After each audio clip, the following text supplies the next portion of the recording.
Hello there, and today I'm going to be reacting to Bleakazoid's Silksong ruined everything. It's been so funny seeing all these idiot devs and journalists like meltdown over this. Silksong ruined everything for the AAA gaming industry. Why would I sell my kidneys to buy Borderlands 4 when... Which apparently Borderlands 4 sucks, like optimization wise, and I'm not surprised. Silksong is only $20. How is Vampire the Masquerade incredible gonna charge 3 price Silksongs for the base game and then 1.5 Silksongs for the cut content when they forgot the most important parts? Vampire the... The price for Silksong is fantastic, and I've been loving seeing this completely divorced from reality meltdown from like games journalists and like completely idiotic AAA game devs. Masquerade is masquerading as Vampire the Masquerade. It's just that simple, folks. How is Sharded Space gonna ask me to empty my wallet for an empty DLC? I'm not paying $30 to be depressed by Todd Howard's downfall. I'm curing it using code bail money to buy some big titty.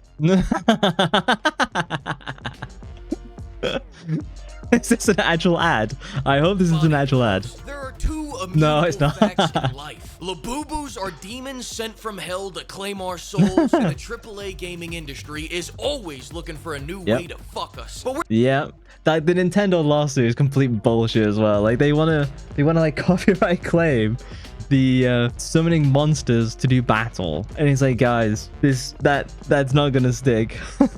Even if they win, it's just gonna piss people off. It's just not worth it.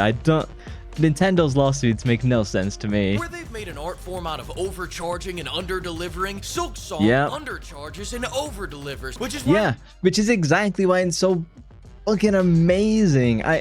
It blows my mind that these AAA devs who have now like bumped up the price to $70 to $100, like Grand Theft Auto 6 is going to be like $100. Like I can't imagine them not doing that without like doing like it's going to be $70 and like $400 like fucking season pass or whatever, you know, the casino books or whatever they call it. But the value just isn't there anymore. Like what have I bought that's AAA this year? Nothing.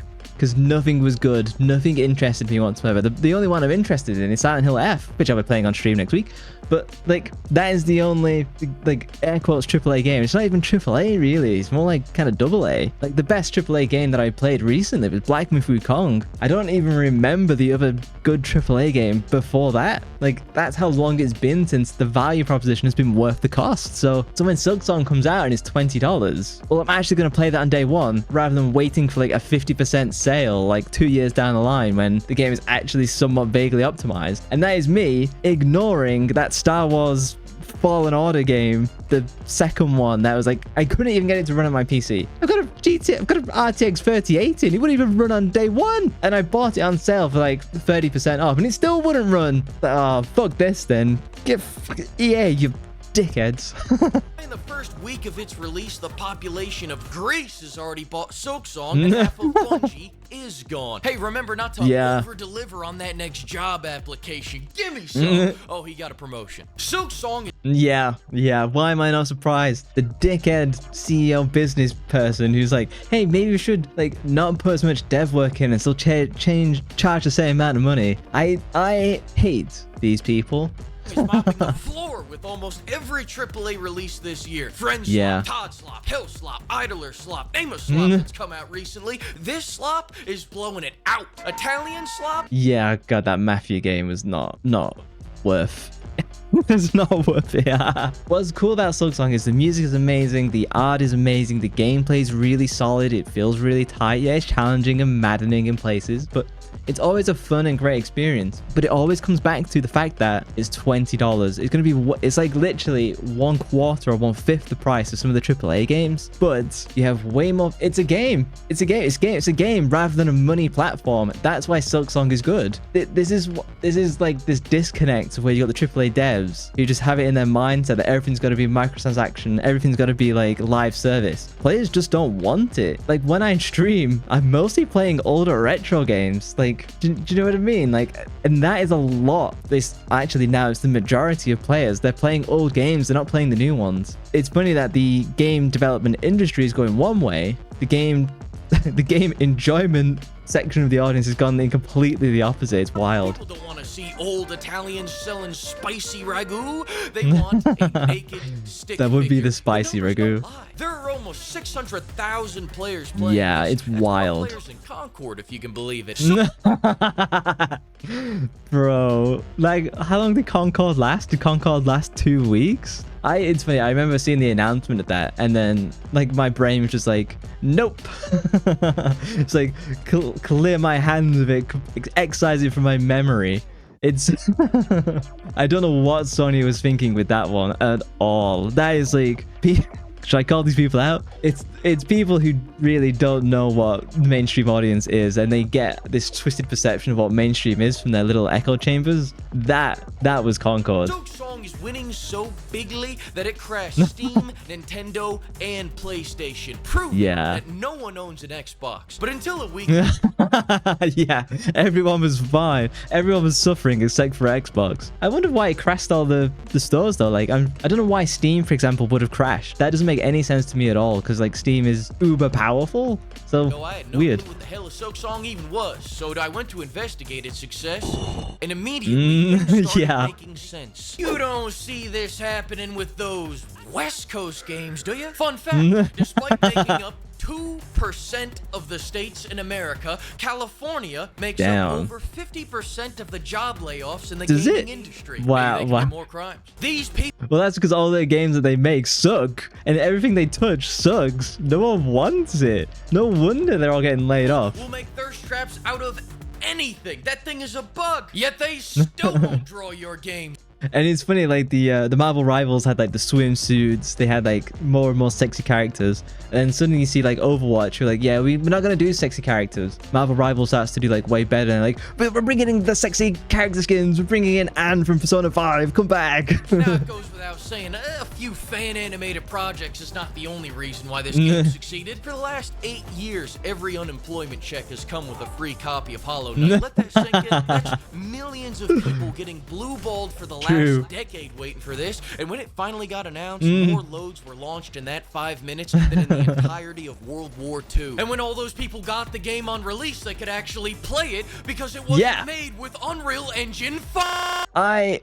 hate Unreal Engine 5. Does it look beautiful? Yeah, like, dude, that is the only time in like modern memory it makes me sound like I'm like 100 years old. In modern memory that I've been impressed by the graphics since like 2010. The last time I was impressed by graphics was Battlefront 1. EA. Fucking EA. That was the last time I was impressed by graphics. You know, when there's like the photogrammetry stuff, and it just looked beautiful. The next time that I was impressed is probably like 10 years later when Black Myth Wukong came out. In 4K, Unreal Engine 5, in the forests, guys. It was beautiful. It still ran not amazingly well, but at least it looked next generation. Ironically, 2 generations have passed and it finally looks next generation. But like any game that is now made on Unreal Engine 5, I'm pretty much just guaranteed to not play it on release because it's just not going to perform well. It's not that I don't want to play it, it's that I can't. Thank God, praise Jesus Christ is king. My computer can finally play a new release without getting hotter than the Earth's fucking core. You know why they call it Unreal Engine 5? Because it's 5 minutes between every crash. Hell, just look at Borderlands 4. They paid Conan the Barbarian millions of and he crashed live. to show everyone that this game runs like shit. You crashed the game? How?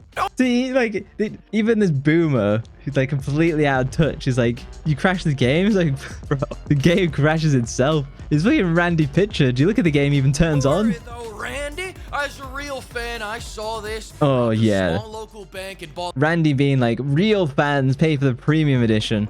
Real fans have a 50/90. Here's my response, Randy. Get fucked, you fucking twat. The Ultimate Edition immediately. The indie market continues to destroy AAA games because they keep making gameplay-focused games that reach.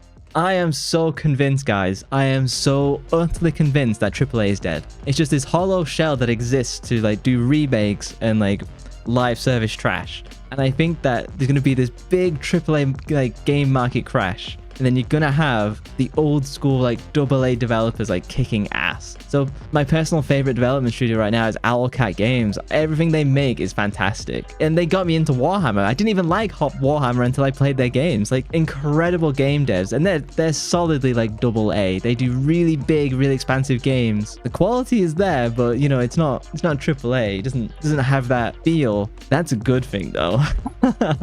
And you're seeing more and more indie devs like filling these spaces. Honestly, AAA gaming is on its way out, in my opinion. If it might still have like the market cap, it doesn't have the market cap for gamers though. I think the interest is fading away so fast.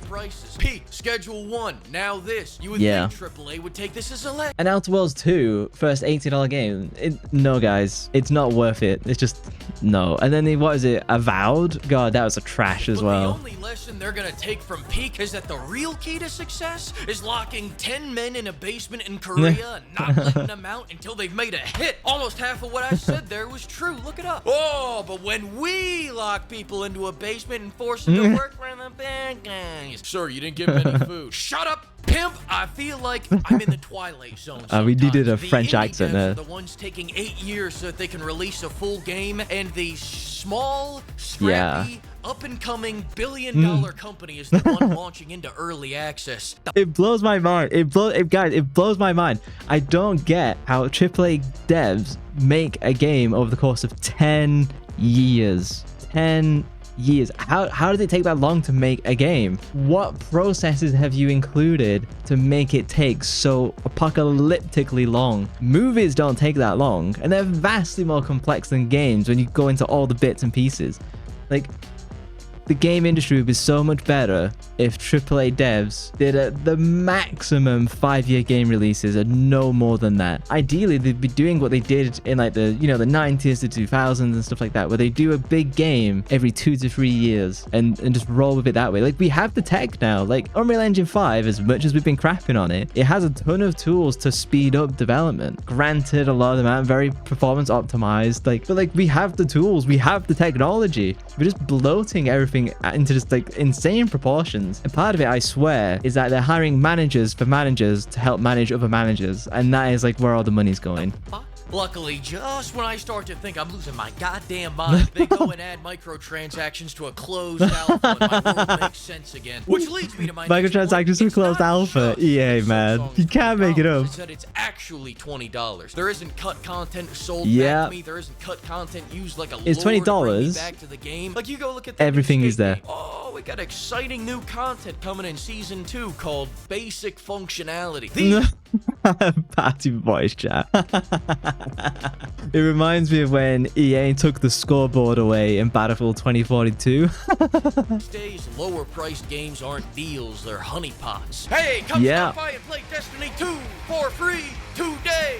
Gotcha, bitch. You like Yeah, trains, pimp? for nearly $300 of fucking like DLC bullshit. Man alive. Oh yeah, you like them more than having a home? When I saw them off in the old country, I'm less concerned when the simulator games do that, because the games themselves are fairly inexpensive. You can a la carte your way through the DLC if you want something specific. They're smaller studios, they don't have big budgets, so I'm more okay with that type of stuff, as long as it's not like completely predatory. I've never played the simulator games. I don't know a great deal about them, but I imagine they're not hopefully they're not insane, but you know, like, they've got to make a living somehow. Like, them, it's less of an issue for me. But for AAA games, we're like, hey, $70. Oh, by the way, we want all these other bullshit as well. No thanks. $50, I'm gonna be honest with you, pimp. I thought they were gonna sell the Italian accent separately. I was relieved when I bought the game and found I think just good voice acting is sold separately these days. out they sold the funds separately. Recently, Assassin's Creed Oh, Shadows Assassin's charged Creed. $70 and then still put all that stuff in the shop. And they Did anyone buy this game at full price that wasn't the developer's mum? Honestly, like, I don't comprehend someone spending $70 on that complete garbage. I can understand like getting the Ubisoft thing for their subscription for like a month to like do it for the lols, but to buy the game full price, nah, would man. have charged more, but they knew Ubisoft fans can't count higher than that. Hell, the big Yeah. pop of microtransactions Star Citizen, the worst of the worst. This game been in development for like 15 years now. has bundles that cost 27 grand. That's Yeah. 1,000. Like, why do I need to be an Arabian prince to afford these freaking games. It's ridiculous. 350 Silksong. Somebody's gotta let these money launderers know there's a better way. And every indie game that came out last week should have gotten out the way. I'll say the Yeah. Yeah. It's same as like anything. If you knew Silksong was coming out, delay, or go live now. It's the same as when GTA 6 comes out. There's no point in launching a game 2 weeks after or during when that game comes out. Like just clear the calendar, guys. Pack it up, walk away. Loud part out loud. Every indie game that releases in a post-Silksong world is fucked, quite frankly. Yeah, because like, what do they charge now? If you're an indie game, because you're gonna offer overall, you're gonna offer less than what Silksong will offer. Like, that's just the way it's gonna be, because they had a whole bunch of money from the previous game, and they had lots of time to develop Silksong. If you're an indie dev, because if frankly, a lot of the indie games are overpriced as is. Like, some of them are asking for like $20-$30. They're not worth 10, and so like it puts them in this awkward position, and that's why I saw them all like crying and stuff like that. It's like, well, how do you price indie games? Do you price them expensive and sell low volume, or do you sell them inexpensive, sell high volume, and hope that works? Honestly, always go low. I don't get this idea of indie devs thinking that their shit doesn't stink. It's wild to me that they have that concept. I'm shocked GTA 6 is releasing in the same decade as this masterpiece. But enough foreplay, enough goofing. Let's get into the actual review of Silksong. You ready? I had to refund it to afford Borderlands 4 Crippling Dead Edition. Thanks to the vodka pimps, and thanks to everyone that used the gamer subs code bail money last week. It is an ad. Oh, damn it. I thought you could actually buy the pillow. Oh, nuts. Link is in the description for the video, guys. This guy's really funny. I'm surprised he doesn't have like 1 million subs or something like that. He's probably not far off. But yeah, that, again, the state of the gaming industry in general is so wild that I really don't see AAA surviving in its current state for much longer. I know, like, obviously Call of Duty, the big ones, were always going to survive, but like Blizzard is on its way out. You know, Call of Duty is strong for Activision, but then they've got nothing else. The bell is tolling and they're not changing their tack. They're just doubling down. It's really weird and interesting stuff. But yeah, links in the description. Thank you for watching. And if you want to catch me live, I'm live every Monday, Wednesday, Thursday, and Saturday. So hopefully I'll see you there. Thank you. And I shall catch you in the next one. Bye-bye.